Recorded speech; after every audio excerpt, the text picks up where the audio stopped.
Mon prochain invité, il est aussi intronisé ce soir au Panthéon de la LHJMQ, un ancien des Olympiques de Gatineau, des Pingouins et des Flyers, Maxime Talbot. Bonsoir et félicitations, Maxime. Merci, Mario. Qu'est-ce que ça signifie pour toi, puis comment tu as réagi quand tu as eu l'appel?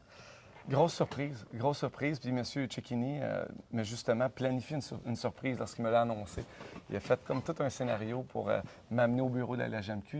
Il me fait semblant qu'il voulait donner mes commentaires sur qu'est-ce qu'on pourrait faire mieux à la Ligue. Puis il y avait une télé qui était là, puis il dit « Maxime, il dit, c'est pas nécessairement pour ça que tu es ici aujourd'hui, c'est parce que tu es le prochain intronisé au Temple de la Renommée. » Donc, tu sais, je suis vraiment honoré parce que c'était pas attendu. C'est pas quelque chose à chaque année. Je regardais les nominés puis qui allait se choisir. C'était encore tôt dans je considère ça tôt dans mon après-carrière. Ça fait seulement 5 ans que j'ai arrêté de jouer. Mais je suis extrêmement honoré. Te rappelles-tu de quel âge tu avais quand tu t'es présenté au premier camp des Olympiques? Le contexte, écoute, ça remonte à plusieurs années. Là. Ça fait combien? Oui. Bien, année 2000. Année 2000, je vais toujours me rappeler, j'avais été repêché par les Huskies de Rouyn-Noranda, moi, en huitième au total, au draft de 2000. Puis mes parents, au mois d'août, m'avaient droppé, je vais dire, à Berry-UQAM, à la station Berry-UQAM. Je m'en allais en autobus à Rouyn-Noranda. J'avais mis mon plus bel habit pour 9 heures d'autobus, c'était super. J'avais mon sac avec toute ma vie dedans. Puis pour moi, je me sentais vraiment homme. Je m'en allais. Puis c'était comme, salut, je m'en vais faire ma vie avec le hockey. C'était ça mon rêve, mon ambition. Mais c'était vraiment, je suis arrivé là-bas, les yeux, les oreilles ouvertes, puis j'ai vraiment un beau parcours. Et quelles années ce furent, hein, ton séjour junior? Parce que qu'est-ce qui t'a le plus marqué dans tes 4 années, puis 2 Coupes du Président? Mais c'est pas nécessairement, oui, des trophées, mais bref, c'est une question ouverte. Ben, c'est la chambre, c'est les boys, c'est l'encadrement.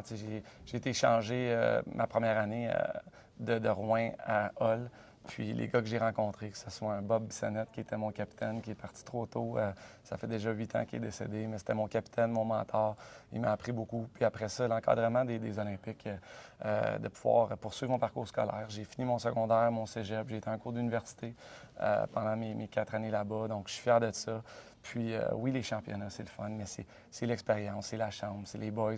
Puis pour moi, là, tu sais, la LGMQ, c'est l'école de la vie. Tu as 16 à 20 ans, c'est des années charnières. Tu as beaucoup à apprendre. Tu penses que tu es un homme, tu es encore un enfant. Puis j'ai été bien. L'encadrement était super. Fait que pour moi, ça a permis d'évoluer puis de me préparer à ce qui est en venu, là, qui a été ma carrière après. Qu'est-ce que tu as envie de partager dans ton allocution, pendant ton allocution ce soir, en présence, j'imagine, de proches aussi? Oui, bien, les premières personnes à qui je pense, c'est sûr, c'est mes parents. Tu les réalises, c'est quoi être parent quand tu commences à avoir des enfants. Hein? Puis souvent, on est critique parfois, mais mes parents ont été... je dis dans mon allocution qu'on choisit nos parents, je pense, dans la vie. Puis j'ai bien choisi. Ils ont été là pour moi. Ils m'ont encouragé, ils m'ont soutenu.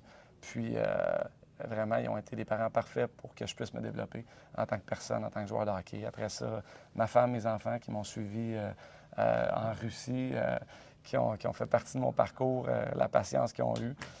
Mes frères, mon entraîneur Benoît Groux, qui m'a tellement appris de choses lors de mon parcours junior, qui a été dur sur nous, mais toujours avec une belle intention, puis c'était de se développer. Après ça, que ce soit la famille de pension, M. Charlie Henry, tout le monde qui est en entour de l'organisation. Je remercie les gens des médias, des gars marketing. Serge Haché, qui est un trainer à Gatineau, ça fait 37 ans qu'il est là, qui est influencé, qui est le père spirituel de milliers de jeunes hockeyeurs. Donc, j'ai beaucoup de reconnaissance pour tous les gens qui étaient là. Tu sais, oui, aujourd'hui, on est intronisé. Je suis extrêmement fier, mais c'est pas quelque chose qui se fait tout seul. Là. Il y a Jean-Michel Daou qui est ici, qui va être assis à côté de moi, mon ailier droit pendant 3 ans et demi. T'sais, lui, il pense que je serais ici quand même s'il n'avait pas été à ma droite. Mais moi, je dis que non, parce que Jean-Mi était là 3 ans et demi. Puis on a évolué ensemble. Puis c'était un sapristi de bon joueur de hockey. Donc, ouais, beaucoup de personnes à remercier ce soir. Je sais pas si tu es habitué aux grands discours dans des occasions semblables, mais crois-tu que ça va être des grosses émotions? C'est certain, c'est certain. Je me suis fait conseiller par Marc Denis, qui a été intronisé dernièrement, là, il y a quelques années. Il dit, Max, c'est ta soirée. Okay? C'est pour toi, peut-être du fun. Puis justement, j'ai mis une belle cravate. J'ai 2, 3 petites affaires qui qu'il dit, faut que tu fasses rire, faut que tu fasses pleurer. Puis j'espère être capable de faire les deux ce soir. Bon, on est à la radio, mais parle-moi de ta cravate. C'est une cravate spéciale que tu portes. Elle est très, très belle. C'est un joueur de hockey qu'on voit. Là, c'est très artistique. Coloré. Coloré également. Qu'est-ce que ça représente pour toi, cette cravate? Ouais, c'est drôle. Je commence mon speech avec ça, justement. Que les gens vont se demander peut-être pourquoi je suis en tuxedo avec une cravate très colorée. Bien, c'est ma cravate chanceuse que je portais lors de nos deux conquêtes de la Coupe du Président. 2003-2004, je la portais à chaque match de série. Donc, ça a une valeur sentimentale. Elle me portait chance. Puis, j'ai décidé de faire un petit clin d'œil ce soir. L'as-tu déjà reporté quand tu étais en série avec Pittsburgh? Elle n'est pas si belle que ça, Mario. non, je ne l'ai pas portée. Ben moi, je la trouve vraiment belle. T'es pas sûr qu'elle est vraiment belle ou tu te faisais taquiner avec? Parce que c'est peut-être parce que je suis daltonien. Mais... Oh, ben daltonien, ça change pas les couleurs. Je pense que moi aussi, en la regardant, je me trouve daltonien. Mais c'était plus une valeur sentimentale. Ma mère, tantôt, elle m'a vu la porter. Elle a dit, tu sais, moi, je fais souvent référence à mes années juniors, mais elle a dit, non, je pense que je te l'ai acheté pour un tournoi à tombe 2A. Tu sais, ça retourne de 30 ans. Là. Je savais était où dans toutes mes boîtes de souvenirs de hockey. Je l'ai ressorti ce soir. C'était très touchant, l'image de te voir prendre l'autobus à 16 ans, puis de t'en aller en Abitibi pour le début de ta carrière. Si on faisait un film, là, puis qu'on avait trouvé une fin au film lié à la carrière, là, c'est quoi l'image, l'équivalent de ce moment-là, mais qui signifie que c'est la fin, que c'était le temps d'accrocher les patins, Max? Quand je me suis retrouvé en Russie, je te dirais, j'ai deux moments. Mon premier moment dans la Ligue nationale, c'est quand j'avais joué le Winter Classic, la fameuse classique hivernale, contre les Canadiens de Montréal à Foxborough en 2016. Je jouais pour les Bruins, puis je me sentais bien. J'avais une année, c'était up and down un petit peu. Puis là, je me sentais bien. J'avais pas de casse à la glace, je sentais le vent froid dans mes cheveux. Puis je pense que j'avais parti le match, puis j'ai fini -3, puis j'ai été redescendu dans les mineurs. Ça a été la fin de ma carrière dans la Ligue nationale. Puis ma dernière année de hockey à Omsk, coaché par Bob Hartley, en Russie, avec mes 3 enfants, ma femme. Puis ça devenait compliqué. On habitait à Moscou. Puis ça avait été super. Mes années en Russie, j'ai aucun regret. Ça a été extraordinaire.